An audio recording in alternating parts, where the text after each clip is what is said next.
Hello बच्चों, स्वागत है आप सभी का मेरे YouTube चैनल में। एक बार फिर से माफ़ कीजिएगा, थोड़ा सा देरी हो गई है। आज मैं लेकर के आ गया हूँ कक्षा 9वीं का मैथमेटिक्स का कैप्सूल आपके लिए, जो कि ये जो कैप्सूल सीरीज़ मैं चला रहा हूँ ये 2021 फाइनल एग्जाम के लिए मोस्ट इंपॉर्टेंट क्वेश्चन की श्रृंखला है।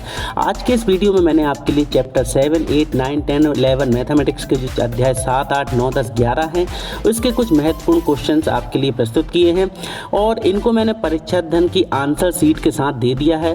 आप लोग इनको सीख लीजिएगा, जरूर तैयार कर लीजिएगा, मोस्ट इंपॉर्टेंट है सारे। तो शुरू करते हैं। देखेंगे सबसे पहला तो है ये त्रिभुजों की सर्वांग समता की कोई 4 कसौटियाँ। ये त्रिभुजों की सर्वांग समता के आवश्यक प्रतिबंध क्या है, इसको जरूर तैयार कर लीजिएगा। ये प्रश्न लगभग मोस्टली पूछा जाता है। इस संदर्भ में मैंने एक वीडियो भी बनाया है जो कि आपको मेरे वीडियोज लिस्ट में मिल जाएंगे कहीं पे भी। फिर आप देखेंगे क्वेश्चन नंबर ये आ सकता है कि किसी त्रिभुज की समान भुजाओं के सम्मुख कोण बराबर होते। मोस्ट इंपॉर्टेंट क्वेश्चन बच्चों, इसको भी तैयार कर लीजिएगा। जितने क्वेश्चन मैं दे रहा हूँ सारे मोस्ट इंपॉर्टेंट हैं, इनको जरूर तैयार कर लेना बच्चों। यही प्रश्न पूछे जाएंगे, आप देख लीजिएगा पेपर में। फिर ये प्रश्न आ सकता है कि किसी त्रिभुज की समान कोणों की सम्मुख भुजाएं समान होती हैं, या फिर यदि किसी त्रिभुज के दो कोण बराबर हो तो उनके सामने की भुजाएं भी बराबर होती हैं। देख लें आप, इनको मिला लें आप, कौन सा प्रश्न है ये। प्रश्न नंबर सारे परीक्षा अध्ययन से लिए गए हैं। ये प्रश्न नंबर 5वां है। फिर प्रश्न 8वां, दर्शाइए कि समकोण त्रिभुज में कर्ण सबसे लंबी भुजा होती है। ये भी मोस्ट इंपॉर्टेंट क्वेश्चन है, ये भी पूछा जा सकता है आपको।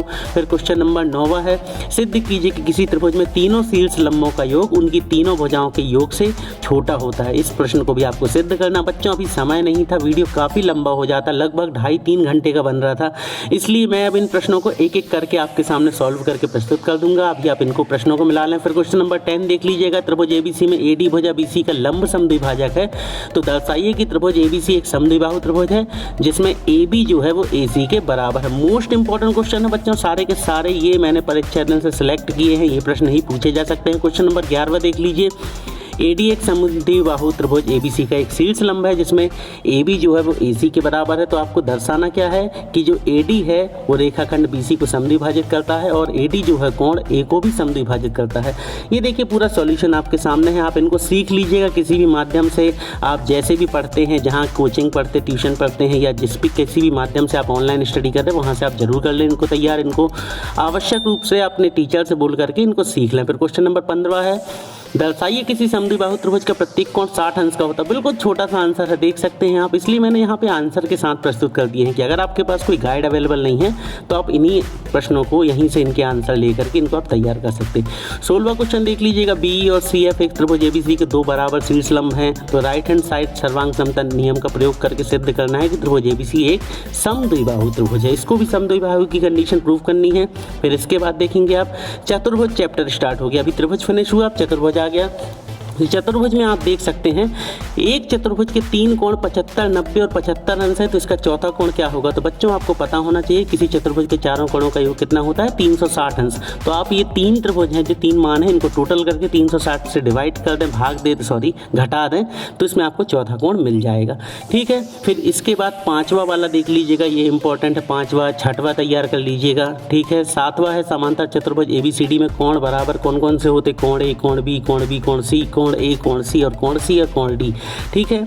फिर 8वां तैयार कर लीजिएगा। 9वां भी अधिकतर पूछा जाता है कि किस आकृति के विकर्ण, मतलब कौन से जो विकर्ण है एक दूसरे को समद्विभाजित नहीं करते। फिर 11वां नंबर जरूर तैयार कर लीजिएगा, आयत का प्रत्येक कोण कितने अंश का होता है, तो कितने अंश का होता है बेटा, 90 डिग्री का। फिर इसके बाद ये देखिए इनके आंसर भी यहाँ आपको मिल जाएंगे। ठीक है। 12वां है, किसी चतुर्भुज के ऐसे दो कोण जिनकी कोई भुजा उभयनिष्ठ ना हो वो कौन से कोण कहलाते, वो देख लीजिएगा। फिर पहला खालिस्तान तैयार कर लीजिएगा। फिर 5वां खालिस्तान तैयार कर लीजिएगा। सही जोड़ी तो ये जरूर देख लीजिएगा, ये मोस्टली पूछी जाती हैं आपकी परीक्षा अध्ययन अगर आपके पास है तो उसमें आप मिला सकते हैं इनके उत्तर। फिर सत्य चतुर्भुज के चारों कोणों का योग 180 अंश होता, नहीं गलत है, ये कितने होते हैं, 360 अंश। फिर एक शब्द में उत्तर ये भी देख लीजिएगा, 4 रेखाखंडों से निर्मित आकृति क्या कहलाती है, अगर 4 खंड रेखाएं तो इनसे कौन सी बनती है बेटा, चतुर्भुज। फिर 5वां कर लीजिएगा, कितने शीर्ष होते हैं चतुर्भुज में, तो कितने होते हैं बेटा, 4 शीर्ष होते हैं।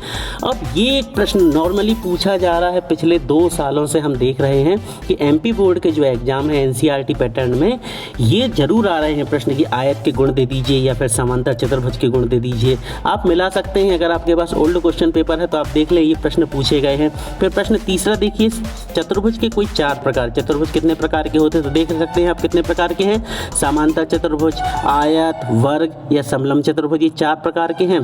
ठीक है, इसके बाद एक पतंगाकार चतुर्भुज भी होता है, वो बहुत सारे डायग्राम हैं, यहाँ पे मैं आपके सामने प्रस्तुत कर दूंगा बाद में। अभी आप तो केवल इतने प्रश्नों को तैयार कर लें। ये चतुर्भुज वाला चैप्टर है हमारा, इसमें और भी आगे प्रश्न हैं। ये सिद्ध कीजिए कि किसी आयत के विकर्ण समान होते हैं या फिर बराबर होते हैं। बिल्कुल सिंपल सा कॉन्सेप्ट है बच्चों, ज्ञात है लिखना है, सिद्ध करना है लिखना है, उत्पत्ति लिखना है और उत्पत्ति करके इसको प्रूव कर देना है। ये सारे सवाल अगर आप प्रूव करना चाहते हैं तो इसके लिए आपको 2 त्रिभुजों की सर्वांग समता के प्रतिबंध याद होने चाहिए। अगर आपसे 2 त्रिभुजों की सर्वांग समता के प्रतिबंध बनते हैं अच्छे से तो ये सवाल आप इजीली सॉल्व कर लेंगे। ये सवाल मैं आप लोगों को बहुत अच्छे से करना सिखा दूंगा। 10वां देख लीजिए समत्रिभुज के विकर्ण वाला, ये भी मज़ेदार क्वेश्चन है, इंपॉर्टेंट क्वेश्चन है। अच्छा, इन क्वेश्चन में बच्चों खासियत ये है कि अगर आपसे एक क्वेश्चन बन जाएगा इसका तो आप सारे क्वेश्चन कर लेंगे इजीली, आसानी से बन जाएंगे, क्योंकि आपको केवल वो सर्वांग समता के प्रतिबंध पता होने चाहिए। 12वां क्वेश्चन है, यदि एक समांतर चतुर्भुज के विकर्ण बराबर हैं तो दर्शाइए कि वह आयत होगा। इसमें भी वही कंडीशन है, आपको ज्ञात है, सिद्ध करना है, उत्पत्ति वाले। रेखागणित करते समय हमेशा ये चीज़ याद रखें कि ये 3-4 बिंदुओं पर ही रेखागणित के सवाल सॉल्व किए जाते हैं, तो इसको आप विशेष तौर से जरूर तैयार कर लें। फिर अगला प्रश्न देखेंगे, ABCD एक आयत है, इसका विकर्ण BD कोण B, देख सकते हैं निकलता जा रहा है। 16वां प्रश्न मोस्ट इंपॉर्टेंट, ये लगभग 2 साल से हर साल पूछा जा रहा है ये क्वेश्चन। 3 कोण दे दिए जाते हैं, चौथे कोण का मान निकालना पड़ता है। तो आपको कुछ नहीं करना, ये तीनों कोणों का टोटल कीजिए और 360 से घटा दीजिए, जो आएगा वही होगा चौथा कोण। देखो इनने घटा दिए हैं। ये देखिए 17वां प्रश्न ये भी आता है। तो ये जो 16 और 17 प्रश्न है ये इनको जरूर तैयार कर लीजिएगा, it is a most important question. 18वां क्वेश्चन नहीं है उतना कोई काम का, फिर भी आपको ये 16, 17, 18 तीनों दे दिए गए हैं। 18वें कोण में क्या है, एक चतुर्भुज का एक कोण 108 है और 3 कोण बराबर है, तो तीनों कोण बराबर तो तीनों का x मान लिए तो होगा बेटा 3x। ये हम करके दिखा देंगे आपको बच्चों। अभी तो आप प्रश्न नोट कर लें और अपनी तैयारी सेल्फ स्टार्ट कर दें। फिर 19वां है, एक चतुर्भुज के कोण जो है 3:5, 9:13 इस तरीके में है, तो इसके चारों कोण ज्ञात कीजिए। तो इसको इस तरीके से आप कर लें या फिर मैं आपको बहुत अच्छे से इसकी एक विधि बता दूंगा, उस विधि से आप कर लीजिएगा। अभी क्या था, आपको इंपॉर्टेंट क्वेश्चन देने थे, तो बच्चों मैंने यहाँ पे आपको इंपॉर्टेंट क्वेश्चन दे दिए। अब आप अपने स्तर पे अपनी तैयारियाँ प्रारंभ कर दें। ये प्रश्न आप जरूर तैयार कर लीजिए, मेरा विश्वास है। मेरे विश्वास को आपको अपना विश्वास बनाना होगा, इनको तैयार कर लें। अगर मैं अभी बोल रहा हूँ कि अगर ये प्रश्न ना आए तो आप मेरे चैनल को पूर्ण रूप से अनसब्सक्राइब कर दीजिएगा और दूसरों को भी बोल दीजिएगा कि इसके चैनल को आप हटा दो, क्योंकि मैं आपके साथ बकवास नहीं करूँगा, धोखा नहीं करूँगा। पूरे मेहनत लगती है बेटा। 2 दिन पहले मैंने सूचना दी थी कि वीडियो दूंगा, इतना टाइम लग गया बनाने। ये मोस्ट इंपॉर्टेंट क्वेश्चन, इसको तो ज़रूर कर लेना बच्चों, ठीक है। तो बहुत मेहनत से क्वेश्चन निकालता हूँ, ढूंढता हूँ, और ये बोर्ड जो द्वारा जो नया ब्लूप्रिंट आ रहा है उस हिसाब से ये प्रश्न ही मोस्ट इंपॉर्टेंट है। अभी जब ब्लूप्रिंट आएगा तो उसकी इन्फॉर्मेशन भी आपको दे दूंगा, उसके मॉडल क्वेश्चन पेपर भी आपको अवेलेबल करा दूंगा। आप देख लीजिएगा कि यही क्वेश्चन उसमें भी मिलेंगे आपको। फिर तीसरा है, सिद्ध कीजिए अर्धवृत्त का कोण समकोण होता है। बिल्कुल छोटा सा है, इसको भी आप तैयार कर लीजिए, ये भी इंपॉर्टेंट क्वेश्चन है। चौथा क्वेश्चन देख लीजिएगा, सिद्ध कीजिए कि सर्वांग समवृत्तों के बराबर जीवाएं उनके केंद्रों पर बराबर कोण अंतरित करती हैं। ये वृत्त वाला चैप्टर स्टार्ट हो गया है बच्चों। अब हम पढ़ रहे हैं कौन सा चैप्टर, वृत्त वाला चल रहा है हमारा। त्रिभुज खत्म हो गए, चतुर्भुज खत्म हो गए, अब हमारा वृत्त वाला चैप्टर है। वृत्त वाले चैप्टर से ये क्वेश्चन इंपॉर्टेंट है, इनको आप देख लीजिएगा। 2 निकल गए हैं, तीसरा चौथा ये हो गए। इसके बाद देखेंगे कौन सा, ये जो आने वाला है ये भी अच्छा सवाल है, मज़ेदार सवाल है। सिद्ध कीजिए कि एक ही वृत्त की मतलब वृत्त की एक ही अवधि में बने 2 कोण बराबर होते हैं।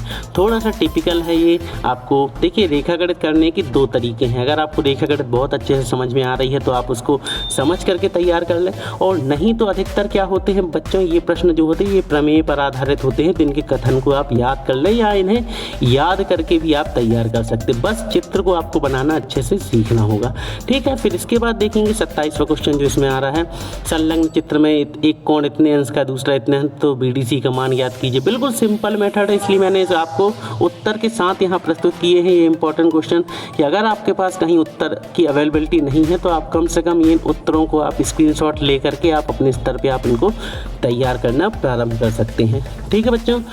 ये 28वां क्वेश्चन हो गया, 28वां क्वेश्चन भी देख लें। फिर ये आ गई अब रचनाएं वाले भाग में हम पहुंच गए। तो प्रश्न दूसरे पेज में था इसलिए मैंने ऊपर लिख दिया कि 60 अंश का कोण बनाकर इसका समद्विभाजक खींचिए। या तो ये प्रश्न आ सकता है या तो इसमें देखिए तीसरा नीचे लिखा हुआ है 90 अंश का कोण बनाकर उसका समद्विभाजक खींचिए। ये बहुत ईजी क्वेश्चन है बच्चों, मैं आपको समझा दूंगा, एक बार में ही आपको समझ में आ जाएगा। अभी तो आप केवल प्रश्न नोट कर लें, इनके प्रश्न तैयार कर लें और अपने स्तर पर आप तैयार करना प्रारंभ कर दें। फिर देखिए ये एक समबाहु त्रिभुज की रचना कीजिए जिसकी भुजा 5 सेंटीमीटर है। तो ये है एक समबाहु त्रिभुज जिसमें आपको क्या करना था, इसको रचना करके बतानी है जिसमें भुजा 5 सेंटीमीटर। तो ये कर लीजिएगा। इसके अथवा में देखिए 7वां क्वेश्चन है, एक दी हुई किरण के प्रारंभिक बिंदु पर 30 अंश के कोण की रचना करना है।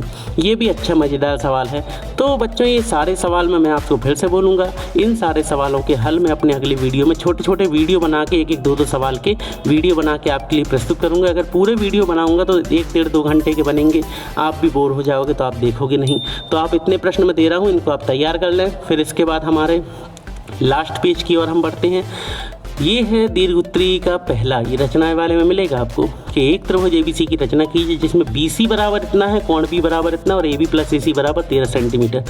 तो बेटा आपको ये सवाल भी आपसे बनना चाहिए। इसमें देखिए हमेशा क्या होता है, 2 टाइप के सवाल है, मैंने पूरे इंक्लूड कर दिए हैं, दोनों अथवा में चलते हैं। तो आपको जो अच्छा लगे वो तैयार कर लें। आशा करता हूँ आपको अच्छा लगा होगा आज का वीडियो पसंद आए तो लाइक करना और अपने दोस्तों को भी शेयर करना ना भूलें। मिलते हैं बहुत जल्द, सारे प्रश्नों के उत्तर को मैं समझाऊँगा। तब तक के लिए पढ़ते रहिए। Good bye.